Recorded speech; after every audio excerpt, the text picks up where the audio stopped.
August 13th, 2021, and it's a little before noon, so I figured I'd crack into some H.P. Lovecraft reading. Something that I haven't tried before, but I'm an incredible Lovecraftophile, and both my buddy Jacob and I, also known as Space Doof on Twitch, check him out. He's streaming tonight, actually, around 10 p.m., I believe. This is August 13th. Check that out if you happen to tune into this little stream or see the YouTube video. You can, at one point, I will link things. Any which way. To not ramble, because I only have 15 minutes here if all goes well. Well, 14. I'm going to be reading Dagon, the first story in a collection I have of H.P. Lovecraft's The Cthulhu Mythos. And I'll just show the book really quick. Let's see, chatting.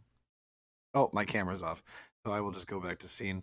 And yeah, this is I believe the first story he wrote that contributed to the Cthulhu Mythos. Let's dig right in. Dagon. I am writing this under an appreciable mental strain, as by tonight I shall be no more. Penniless and at the end of my supply of the drug which alone makes life endurable, I can bear the torture no longer, and shall cast myself from this garret window into the squalid street below. Do not think from my slavery to morphine that I am a weakling or a degenerate. When you have read these hastily scrawled pages, you may guess, though never fully realize, why it is that I must have forgetfulness or death. It was in one of the most open and least frequented parts of the broad Pacific that the packet of which I was supercargo fell a victim to the German sea raider. The Great War was then at its very beginning, and the enemy navy had not reached its later degree of ruthlessness, so that our vessel was made a legitimate prize, whilst we of her crew were treated with all the fairness and consideration due us as naval prisoners. So liberal, indeed, was the discipline of our captors, that 5 days after we were taken, I managed to escape alone in a small boat with water and provisions for a good length of time. When I finally found myself adrift and free, I had but little idea of my surroundings. Never a competent navigator, I could only guess vaguely, by the sun and stars, that I was somewhat south of the equator. Of the longitude I knew nothing, and no island or coastline was in sight. The weather kept fair, and for uncounted days I drifted aimlessly beneath the scorching sun, waiting either for some passing ship or to be cast on the shores of some habitable land.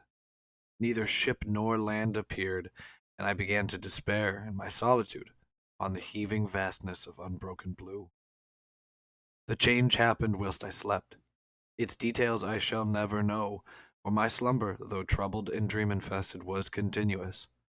When at last I awaked, it was to discover myself half sucked into a slimy expanse of hellish black mire, which extended about me in monotonous undulations as far as I could see, and in which my boat lay grounded some distance away. Though one might well imagine that my first sensation would be of wonder at so prodigious and unexpected a transformation of scenery, I was in reality more horrified than astonished. For there was in the air and in the rotting soil a sinister quality which chilled me to the very core. The region was putrid with the carcasses of decaying fish, and of other less describable things which I saw protruding from the nasty mud of the unending plain. Perhaps I should not hope to convey in mere words the unutterable hideousness that can dwell in absolute silence and barren immensity. There was nothing within hearing, and nothing in sight, save a vast reach of black slime, yet the very completeness of the stillness and the homogeneity of the landscape oppressed me with a nauseating. The sun was blazing down from a sky which seemed to me almost black in its cloudless cruelty, as though reflecting the inky marsh beneath my feet.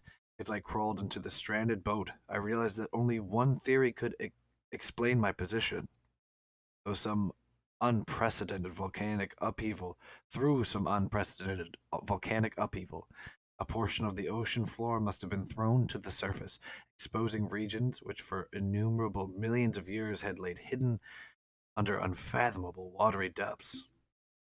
So great was the extent of the new land which had risen beneath me, that I could not detect the faintest noise of the surging ocean, strain my ears as I might, nor were there any sea fowl to prey upon the dead thing.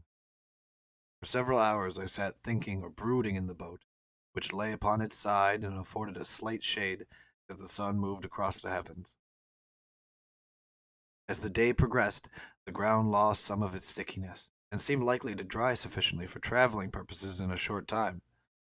That night I slept but little, and the next day I made for myself a pack containing food and water, preparatory to an overland journey in search of the vanished sea and possible rescue. On the third morning, I found the soil dry enough to walk upon with ease. The odor of the fish was maddening, but I was too much concerned with graver things to mind so slight an evil, and set out boldly for an unknown goal. All day I forged steadily westward, guided by a far-away hummock which rose higher than any other elevation on the rolling. That night I encamped, and on the following day still traveled toward the hummock, though that object seemed scarcely nearer than when I had first espied it. By the fourth evening I attained the base of the mound, which turned out to be much higher than it appeared from a distance, the intervening valley setting it out in a sharper relief from the general surface. Too weary to ascend, I slept in the shadow of the hill. I know not why my dreams were so wild that night, but ere the waning and fantastically gibbous moon had risen far above the eastern plain, I was awake in a cold perspiration, determined to sleep no more. Such visions as I had experienced were too much for me to endure again, and in the glow of the moon I saw how unwise I had been to travel by day. Without the glare of the parching sun, my journey would have cost me less energy. Indeed, I now felt quite able to perform the ascent which had deterred me at sunset. Picking up my pack, I started for the crest of the eminence. I have said that the unbroken monotony of the rolling plain was a source of vague horror to me, but I think my horror was greater when I gained the summit of the mound and looked down the other side into an immeasurable pit or canyon whose recesses the moon had not yet soared high enough to illumine. I felt myself on the edge of the world, peering over the rim into a fathomless chaos of eternal night. Through my terror ran curious reminiscences of Paradise Lost and of Satan's hideous climb through the unfashioned realms of darkness. As the moon climbed higher in the sky, I began to see that the slopes of the valley were not quite so perpendicular as I had imagined. Ledges and outcroppings of rock afforded fairly easy footholds for a descent, whilst after a drop of a few hundred feet, the declivity became very gradual.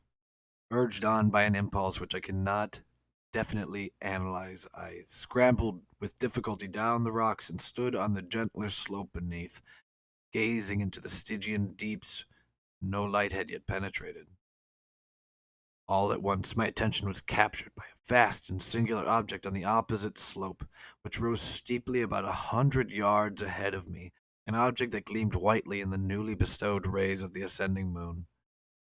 That it was a merely gigantic piece of stone, I soon assured myself, but I was conscious of a distinct impression that its contour and location were not altogether the work of nature. A closer scrutiny filled me with sensations I cannot express, for despite its enormous magnitude and its position in an abyss which had yawned at the bottom of the sea since the world was young, I perceived beyond a doubt that the strange object was a well-shaped monolith. Massive bulk had known the workmanship and perhaps the worship of living and thinking creatures. Dazed and frightened, yet not without a certain thrill of the scientist or archaeologist's delight, I examined my surroundings more closely. The moon, now near the zenith, shone weirdly and vividly above the towering steeps that hemmed in the chasm, and revealed the fact that a far-flung body of water flowed at the bottom, winding out of sight in both directions and almost lapping at my feet as I stood on the slope. Across the chasm, the wavelets washed the base of the cyclopean monolith, on whose surface I could now trace both inscriptions and crude sculptures. The writing was in a system of hieroglyphics unknown to me and unlike anything I had ever seen in books, consisting for the most part of conventionalized aquatic symbols such as fishes, eels, octopi, crustaceans, mollusks, whales, and the like. Several characters obviously represented marine things which are unknown to the modern world, but whose decomposing forms I had observed on the ocean-risen plain. It was the pictorial carving, however, that did most to hold me spellbound. plainly visible across the intervening water on account of their enormous size, were an array of bas reliefs whose objects would have would have excited the envy of a Dore. I think that these things were supposed to depict men, at least a certain sort of men, though the creatures were shewn disporting like fishes in the waters of some marine grotto, or paying homage at some monolithic shrine which appeared to be under the waves as well. Of their faces and forms I dare not speak in detail, for the mere remembrance makes me grow faint.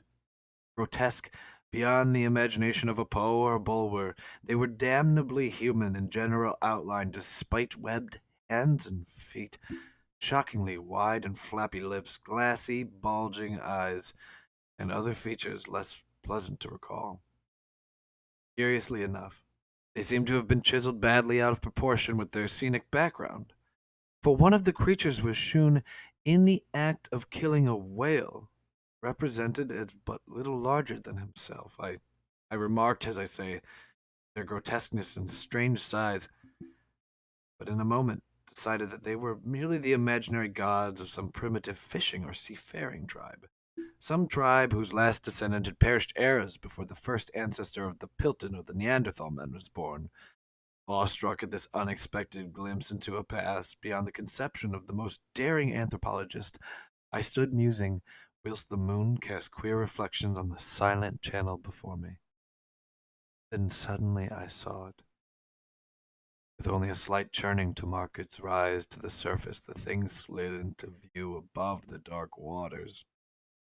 Vast, polyphemus-like, and loathsome, it darted like a stupendous monster of nightmares to the monolith, about which it flung its gigantic scaly arms. While it bowed its hideous head and gave vent to certain measured sounds, I think I went mad then. Of my frantic ascent of the slope and cliff, and of my delirious journey back to the stranded boat, I remember little. I believe I sang a great deal, and laughed oddly when I was unable to sing. I have distinct recollections of a great storm some time after I reached the boat. At any rate, I know that I heard peals of thunder and other tones which nature utters only in wild and terrible moods. When I came out of the shadows, I was in a San Francisco hospital, brought thither by the captain of the American ship which had picked up my boat in mid-ocean. In my delirium, I had said much, but found that my words had given scant attention. Of any land upheaval in the Pacific, my rescuers knew nothing, nor did I deem it necessary to insist upon a thing which I knew they could not believe. Once I sought out a celebrated ethnologist and amused him with peculiar questions regarding the ancient Philistine legend of Dagon, the fish god. But soon perceiving that he was hopelessly conventional, I did not press my inquiry. It is at night, especially when the moon is gibbous and waning, that I see the thing. I tried morphine, but the drug has only transient surcease, and has drawn me into its clutches as a hopeless slave. Now I am to end matters, having written a full account of the information, or the contemptuous amusement of my fellow man. Often I ask myself if it could not all have been a pure phantasm, a mere freak of fever as I lay sun-stricken and raving in the open boat after my escape from the German man of war. This I ask myself, but ever does there come before me a hideously vivid vision in reply. I cannot think of the deep sea without shuddering at the nameless things that may at this very moment be crawling and floundering on its slimy bed, worshipping their ancient stone idols, and carving their own detestable likeness on submarine obelisks of water-soaked granite. I dream of a day when they may rise above the billows, to drag down in their reeking talons the remnants of puny or exhausted mankind. Of a day when the land shall sink, and the dark ocean floor shall ascend amidst universal pandemonium. The end is near. I hear a noise at the door, as of some immense slippery body lumbering against it. It shall not find me. God, that hand! The window! The window!